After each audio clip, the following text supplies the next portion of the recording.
सभी मित्रों को मेरा नमस्कार। MSD 7 के जो भी महत्वपूर्ण प्रश्न परीक्षा की दृष्टि से थे या बार बार परीक्षा में पूछे जाते हैं, उन प्रश्नों को मैं आप लोगों को भेज चुकी हूँ। तो आज उन प्रश्नों का विस्तृत वर्णन मैं आप लोगों के साथ करूँगी। तो पहले मैं एक प्रश्न आप लोगों के सामने रख रही हूँ।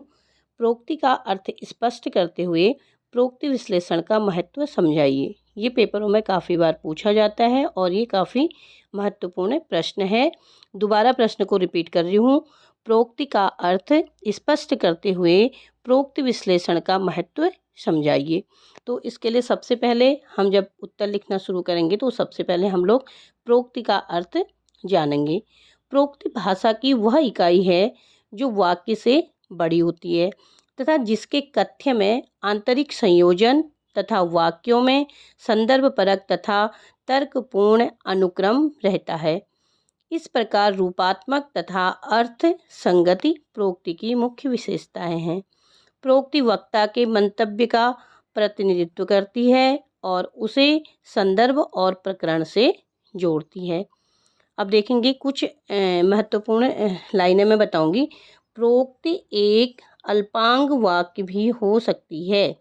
जो प्रोक्ति है एक अल्पांग वाक्य भी हो सकती है। जैसे इसका उदाहरण देखिए, हाँ या बैठिए। ठीक है। ऐसे ही दूसरा देखिए, पूर्ण वाक्य भी हो सकता है। देखिए, प्रोक्ति अल्पांग भी हो सकता है जहाँ पर मतलब पूरा आपका वाक्य नहीं बन रहा है। और दूसरा मैं बात कर रही हूँ, जो प्रोक्ति है वो पूर्ण वाक्य भी हो सकता है। जैसे उदाहरण के लिए आप लोग उदाहरण भी उसमें लिखेंगे, जैसे सभी लोग आ गए हैं या सभी लोग जा रहे हैं या वे आ गए हैं। कुछ भी एक पूरा वाक्य भी प्रोक्ति हो सकता है। एक से अधिक, अब देखिए दो चीज़ें बता दी, तीसरा मैं बता रही हूँ, एक से अधिक वाक्यों का समूह भी प्रोक्ति हो सकता है। जैसे जो सामान आपको पसंद हो ले आइए, बाकी अलमारी में रख दीजिए। या ऐसे ही जहाँ पर आप दो वाक्यों को एक साथ जोड़ेंगे वो भी प्रोक्ति हो सकती है। नेक्स्ट देखेंगे, अर्थ के स्तर पर अनुवाद की जो सबसे छोटी इकाई होती है वो प्रोक्ति होती है। अर्थ के स्तर पर, इसको ध्यान से सुनेंगे, मैं बोल रही हूँ अर्थ के स्तर पर। अर्थ के स्तर पर अनुवाद की सबसे छोटी इकाई प्रोक्ति होती है। तो यहाँ तक हम लोग प्रोक्ति को समझ चुके हैं। अब प्रोक्ति के अर्थ को जानने के बाद हम ये जानेंगे कि प्रोक्ति कितने प्रकार की होती है। तो प्रोक्ति दो प्रकार के होते हैं। एक तो होती है वार्तालाप करना, एक होता है एकालाप करना। प्रोक्ति दो प्रकार की होती हैं, एक होती है वार्तालाप और दूसरी होती है एकालाप। अब देखिए वार्तालाप में क्या होगा। वार्तालाप में एक से अधिक अर्थात दो प्रतिभागियों का होना आवश्यक होता है। जैसे वार्तालाप अगर हम करेंगे तो कोई अकेला वार्तालाप तो नहीं कर सकता है, तो उसके लिए दो लोगों का होना अत्यंत आवश्यक होता है। जैसे दो लोग कौन होंगे, एक वक्ता होता है, एक श्रोता होता है। वक्ता आप लोग जानते हैं कौन होता है। वक्ता वो होता है जिसके द्वारा बोला जाता है। श्रोता वो होता है जिसके द्वारा सुना जाता है। वार्तालाप में वक्ता और श्रोता दोनों विचारों का आदान प्रदान करते हैं।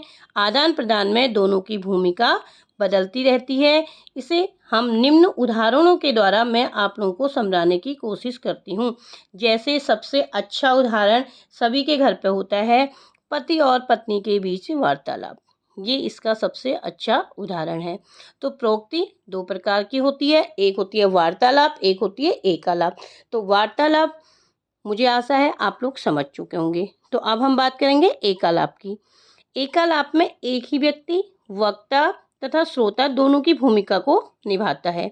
एकालाप में एक ही व्यक्ति वक्ता तथा श्रोता दोनों की भूमिकाओं का निर्वाह करता है। जैसे एग्जाम्पल के तौर पर लिखेंगे, अरे ये क्या 9 बज गए हैं। अगर मान लिया जाए आप भी घर के अंदर अकेले होते हैं तो अकेले आप कैसे वार्तालाप करते हैं। अगर हम घड़ी में भी देख रहे हैं, हमें समय भी देखना है, तो हम खुद ही बोलते हैं, अरे इतना बज चुका है, मेरा काम नहीं हुआ है, अरे टाइम हो गया है, मुझे कॉलेज जाना है, फिर से देर हो गई है, कितनी बार कहा है कि सुधर जा, पर नहीं सुनता था।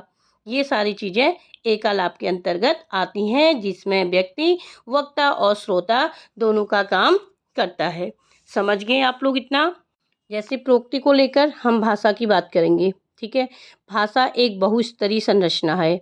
यह स्वनिम से प्रारंभ होकर प्रोक्ति के स्तर तक पहुंचती है। भाषा क्या होती है? एक बहुस्तरीय संरचना है। यह स्वनिम से प्रारंभ होकर प्रोक्ति के स्तर तक पहुंचती है।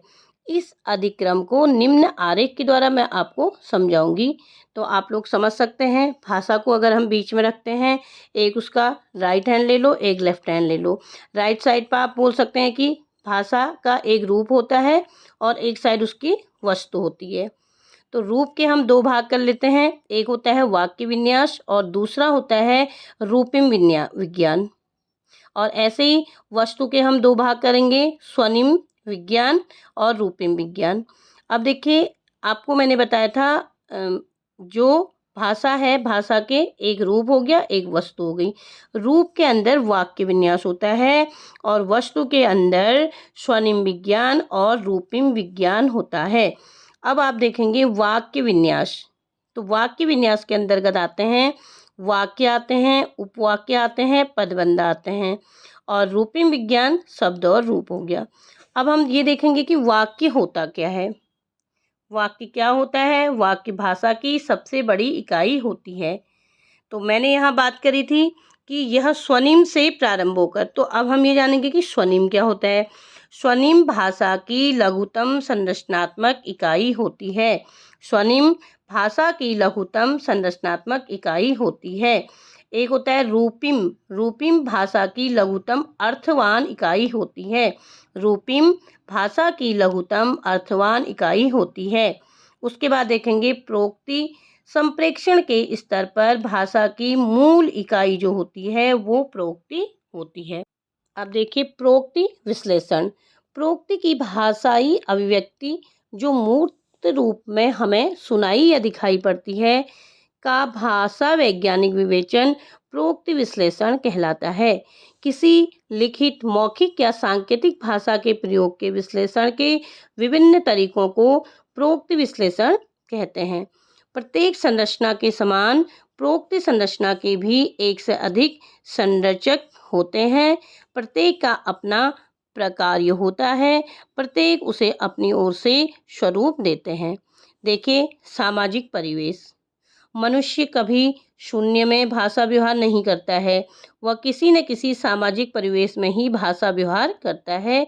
ये सामाजिक परिवेश भिन्न भिन्न प्रकार के होते हैं। जैसे कहाँ मनुष्य अपने भाषा का परिवेश करता है, देखिए घर परिवार का परिवेश देखेंगे, जीविका कार्य का परिवेश देखेंगे, सामाजिक धार्मिक कृत्य कार्यों का परिवेश देखेंगे, शिक्षण प्रशिक्षण का परिवेश देखेंगे, और सामाजिक प्रतिबिंब का परिवेश और राजनीतिक परिवेश।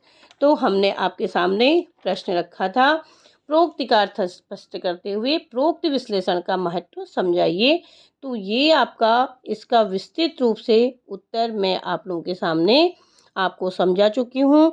आशा है आप इस क्वेश्चन को पूरा सुनेंगे और इसको नोट करेंगे। और भी क्वेश्चनों के उत्तर मैं आप लोगों को डेली भेजते रहूँगी। हो सकता है एक दिन में 2 बार भी भेज दूँ। क्यों? क्योंकि आप लोगों के पेपर अभी काफ़ी नज़दीक आ चुके हैं।